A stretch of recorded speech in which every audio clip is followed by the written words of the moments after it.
after all the hard work, I got shortlisted into the 17 companies. It's actually very huge. I already got a total hike of more than 500%. Hello everyone, my name is Abhishek and welcome back to my channel. Today I have with me Waquar, who is currently working as a senior data analyst at Sony. And what's very interesting is Waquar transitioned his career from a support engineering role. So let's try to understand the entire journey. Waquar, why don't you introduce a little bit about yourself to our subscribers? Sure, sir, sure. First of all, thank you for calling me here. Okay. If I want to introduce myself, my background is from Kolkata.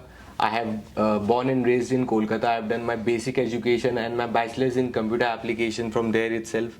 After that, I was very much blessed to got a job in my final year itself in the Wipro Technologies as a project engineer. So over there, by that I came to Bangalore by the end of 2015. Nice. And I worked in monitoring tools and few of the support projects over there. And it was somewhere around 4 years of journey from 2015 until the 2019 end.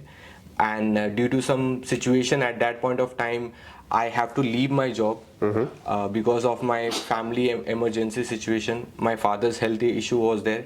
And after that, I came to my hometown. And the worst part was that was just the beginning of Corona itself. Because we all know, right? 2020, January, February, it was just the beginning of Corona. And in the February, somehow I got a remote job. Because I knew one thing, ki kuch bhi ho jaye, I can't afford to get a career gap. So anything, whether it's relevant or irrelevant to my work, I have to show something on my resume. So somehow I got a remote job that was into customer support associate at Nguru. Over there I worked till August 2021, and after that I got into Byju's as a business development associate, and it was a completely again a different role, into a career into the sales funnel, where I was counseling a lot of JEE and NEET aspirants. I was working on the sales target, sales funnel, all those stuffs till December 2022. I was there, and after that the transition happened into data science. Very nice. So a lot of times when we talk about the transition, you know, in your case, you have a transition from a different stream, and you also went through a career gap. Right? So one thing that my subscribers and also I want to understand is, how did recruiters take your career gap? And also, can you explain a little bit, why did you take this career gap and what stream did you choose? Yes, sure. Sir, recruiters actually doesn't like career gap at all. They stress more very much on this part. And what I have done, I played over here is, I always have tried to do something. Eventually, if I'm not working, probably I'm upskilling myself. So you can't say I'm just sitting at home for 1 year and I'm doing nothing. And a lot of even freshers also ask me this question, how to justify the career gap. So eventually anybody can have a career gap of 1 year or 2 year probably, but you can justify it by upskilling yourself. Make sure you do some certification, make sure you put in something on your resume that you were consistently working on that thing. And that's how, because once you go to the interview, right, they actually see your pure intent. They actually see how much eager you are looking to upskill yourself, to looking to go for the better position. And even I'll tell you one real situation. Interviewer also asked me in many of the companies interview in my second round, I can see a career gap of 1 year, 1.5 years. So I told that, sir, I don't consider it as a career gap. I was upskilling myself because I wanted to justify for the role which I was applying in your company. I wanted to make 100% justification.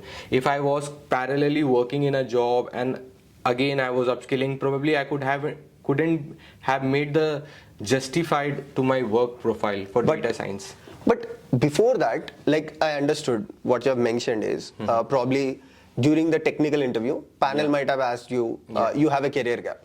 But even before you go there, right? You might have applied to a lot of companies, right? A lot of recruiters might have ignored you.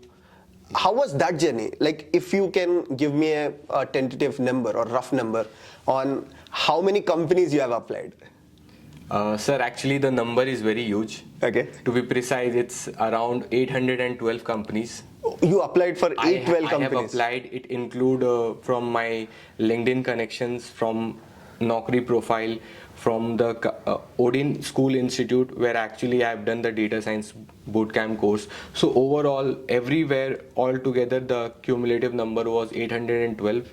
I have applied for the company, and after all the hard work, I got shortlisted into the 17 companies. And from that, I have attended the interview, and finally I got 3 job offer letters. Very nice. 812 companies, probably I wouldn't have done that. Like, I really appreciate your perseverance. And with all these things, like, if you look at your career, so you worked in different streams. And one question my subscribers have, lot of times I see in the comment section, which I want to ask you because you have that experience. Like, you worked in BDA, before that you worked in support, and then you transitioned to data science through Odin School's bootcamp.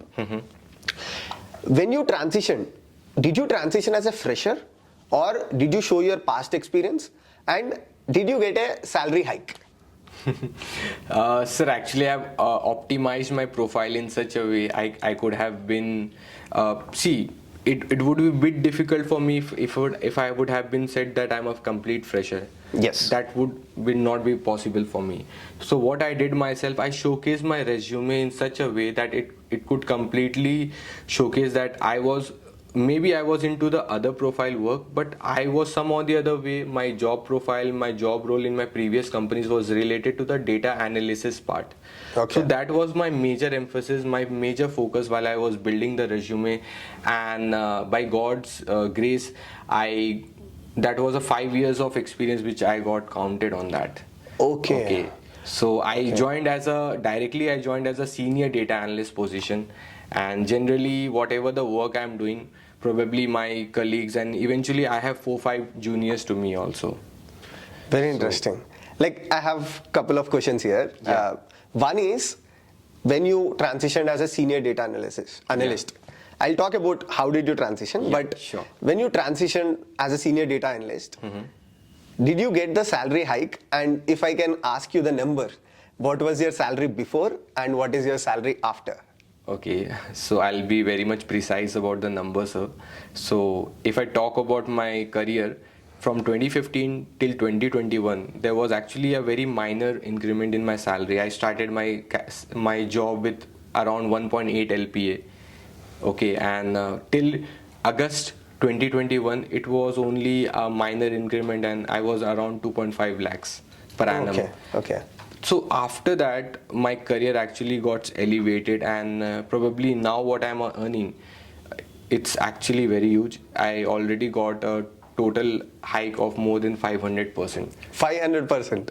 I'm getting a 15 plus LPA package per annum. So you mean to say that after your career gap and changing to a different stream, I can say that because previously you were in BDA and right now you are a senior data analyst. So a lot might have gone through, right? You need a lot of support, probably. Like, I would like to understand here, what role did the bootcamp that you have taken with Odin School has played? Because a lot of people struggle a lot for the transition. When there is a career gap, people find it very difficult to enter the IT background. So how did Odin School actually help you in this transition? And I'll talk more about that 500% hike in some time. Sure. Odin, actually, I don't have words for Odin School, because they have actually, whatever I've done, there have been a very important role and a very pivotal role of them, because it's not only about nurturing me about the technical upskilling part, but also they have parallelly focused on my soft skilling part as well. It was a complete boot camp of 6 months, where we have started from all the fundamentals of data science, like statistics, then SQL, then Python. After that, we have done Power BI for visualization, then fundamentals of machine learning. So these 5-6 things are there, which is actually important once you actually go for the data science job profile. This is the basic thing. Apart from that, according to certain profile, maybe it varies. But these are the 5 things which a person should know if he is going for any profile for the data science. And after upskilling for 6 months, probably there was every week there used to be a mock interview preparation. Okay, they have a separate site where I used to get regular updates regarding the companies which was hiring. And like it was a very smooth journey for me, because many times like I was very down in my face, but they have supported me a lot. And I always used to bang on them. Okay, it was like I'm one of the person which I think all my teachers, all my faculties, as well as all my fellow batchmates known me.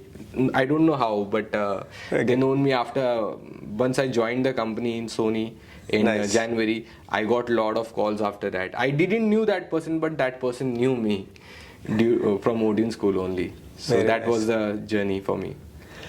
And see, lot of times when subscribers or when people who are following me, one constant question that I get is, when I transition my career, especially from non-IT to IT, I cannot ask for salary hike, or I should enter this background as a fresher. You must have shown some projects. I'm very sure. Definitely. Because when you have transitioned and you ask especially for 500% hike, right? I'll talk about the projects, but how did you negotiate on the salary part? Because, assume I'm a recruiter. I wouldn't have how did you convince me actually? Sir, the first thing is the sky is the limit. Okay. Because in data science, whatever the number I'm telling, it's just the beginning. Okay. I'm seeing people, they are even doing remote job and they are earning around 30 lakhs, 40 lakhs per annum. So whatever I'm saying, it's like maybe for me or maybe few of the freshers, they might be, it's a very huge number. But after entering into the industry, working with the real corporate person, real people who are there at these designations, I can see there is lot many things in that. Okay. So what I can say, projects are the very important part. I have done around 7 to 8 projects. Odin School. Through Odin School, I have done 3 projects, and apart from that, I've done 3-4 more projects of my personal.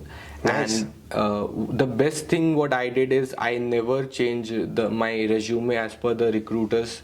I have made a generic resume, and I make sure I try to reach to the masses. Whichever company I'm applying, I'm not counting the numbers, but actually I try to reach out the masses wherever there is a opening or very certain referral I can get. I just go through that. So when you say projects, right? Even my channel, I do a lot of projects on DevOps and cloud. So I'm very interested here to understand. Can you explain what kind of project that you have done? You don't have to explain probably the in-depth of it, but I would like to understand one project of Odin School where you understood how does a real-time company work with data science. Can you give an example of Odin School's project? Yeah, I've done one project for recommendation system that was in machine learning. After that, one Power BI project I have done. That is Axon Classic Car Power BI project. It was completely into the dashboard creation of Power BI. One project that was from Python, that is exploratory data analysis, where actually I've used certain libraries of Python, that is NumPy, Pandas, Matplotlib, Seaborn, Plotly. These are the few libraries which are very important while doing a project in EDA, Python. Apart from that, I have one thing I've done one project that is customer churn analysis. It was actually related to my previous job profile. I intentionally did this project because I wanted to showcase on my resume ki, okay, I have certain experience of BDA, I have certain experience of the sales background. I can carry that forward, and that domain knowledge will be add on to my data science skill set. This is good. So what you tried to do, I think this is where your profile might have highlighted to the recruiters. Correct. So what you have done is you have done some projects that are related to your previous work experience that you have.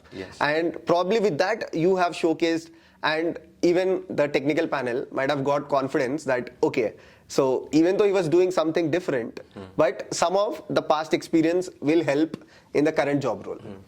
Right? Yeah, did that definitely. Okay, that's how things happen. And how did you shape this resume out? Like, did you properly show as a BDA, or did you show BDA with enthusiasm in learning data science? Making a resume itself was a very big task. Exactly. So it took me to be, I'll tell you, around 10 to 15 days just to make a proper alignment of my resume. Okay, because what I did over here is I always take the rebuttals from Odin school faculties. Okay, they were actually who's in the resume building, they were helping me. Whatever the points they used to tell me, I actually used to tailor my resume according to those points. Again, I used to send them, okay, this is the updated one, please go through it. Again, they used to go through it. Again, they used to send me. Again, I used to do some editing. So that's how a resume, it took me around 10 days. Because I make sure that I was thinking, that was the only constant thinking on my mind is it's my first face value to the company. Company is not seeing me, but probably my resume is reaching to all the companies. Exactly. And that's how once the resume is getting prepared, there was a proper format which I followed. And honestly speaking, I didn't do anything about ATS. Okay, I don't know what is my ATS score. I never focused on that. Okay. I make sure that whatever the things I am trying to put, it should be clearly visible to the recruiter. Nice. Okay, because according to the latest analysis in some of the magazine which I read, a recruiter or a HR hardly sees a resume for 20 to 30 seconds. They hardly see that time. So in 30 seconds, they will only focus few important points. They can't just go through glance the entire resume.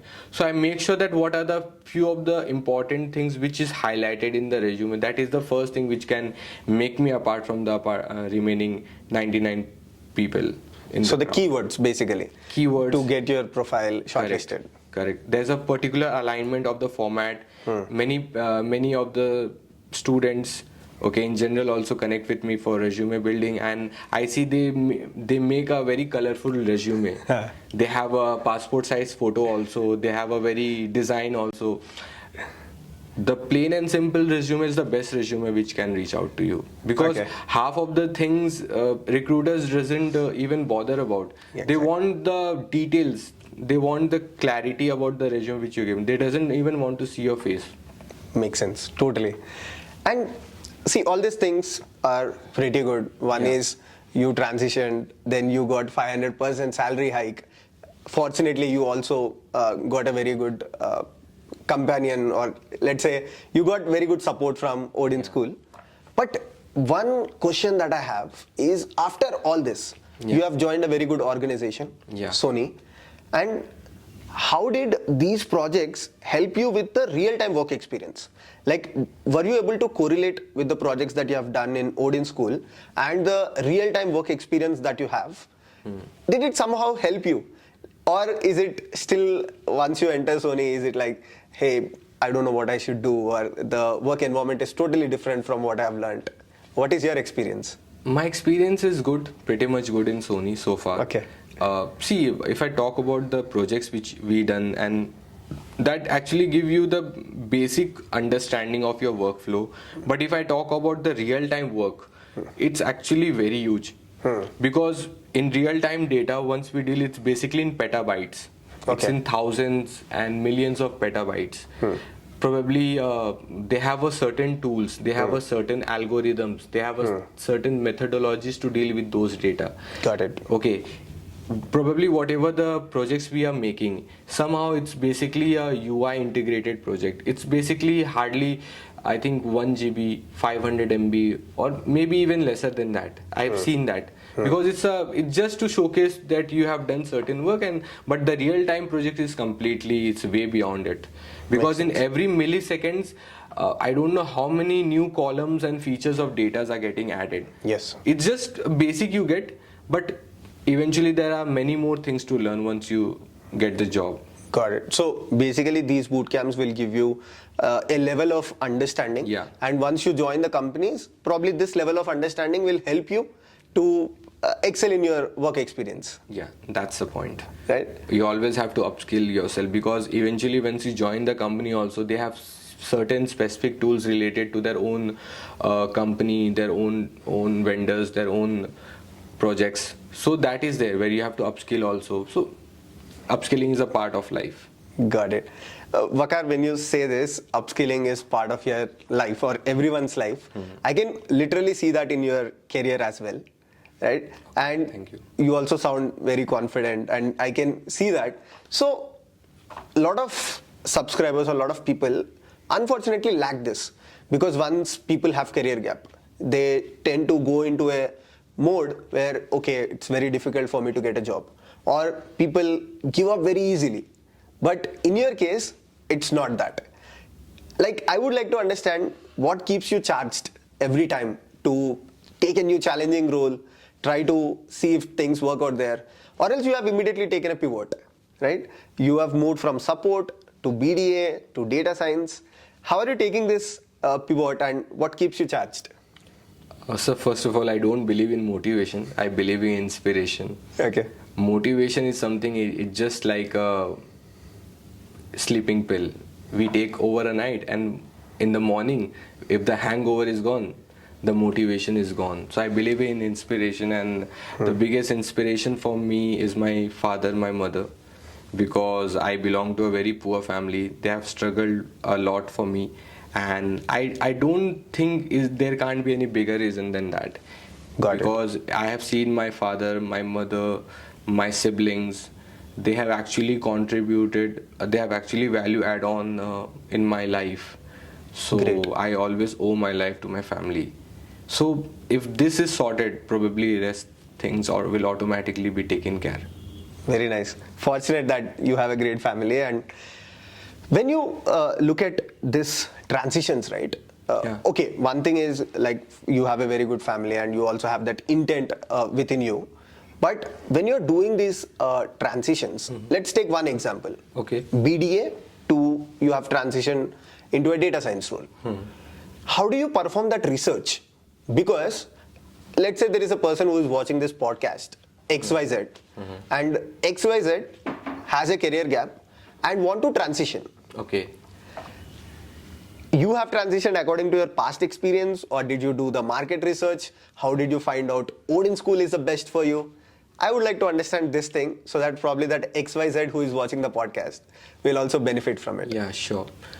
Actually, before joining the Odin, I have actually researched for more than 15-20 companies, okay, who actually provide the data science courses. So in that, I have actually reached out to many people on LinkedIn. But personally. How did you figure out data science is right for you? I figured out data science because in my last organization itself, I was actually very keen with working with the data. Okay. Over there, we were also working on the data, but it was a very non-technical approach, right? We get, like in sales job, what you get certain leads assigned to you. Yeah. You work on that sales funnel, and probably the sales gets converted. So that's a very non-technical way of dealing with the data. Okay. Okay. In many of the support projects, also somehow you are dealing in the same way. Okay, because directly, indirectly, data is a part of your life, I believe. Makes sense. Whether you do or you don't do, you are a part of data, or data is a part of your life.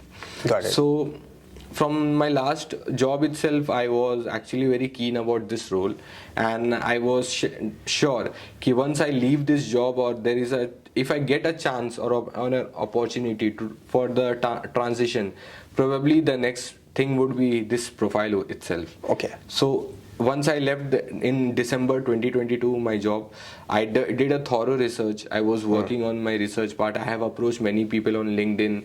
I have spoken with many of my friends. So in that, the majority of the people have suggested me Odin School only. Okay. Okay. So that's how I landed up into Odin School. Very nice.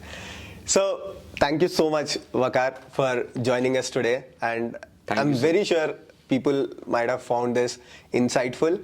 And I'll also share your LinkedIn profile with the people. So if anyone of you have these kind of questions, you can reach out to Waquar. I'm pretty sure Waquar will help us. And furthermore, if you are also someone who is looking to excel your career in data science, or you have a career gap, you want to transition into the IT background, Odin School has some really cool boot camps. You can check them using the link in the description. Thank you so much for watching this video, And thanks, Waquar. Thank you, sir.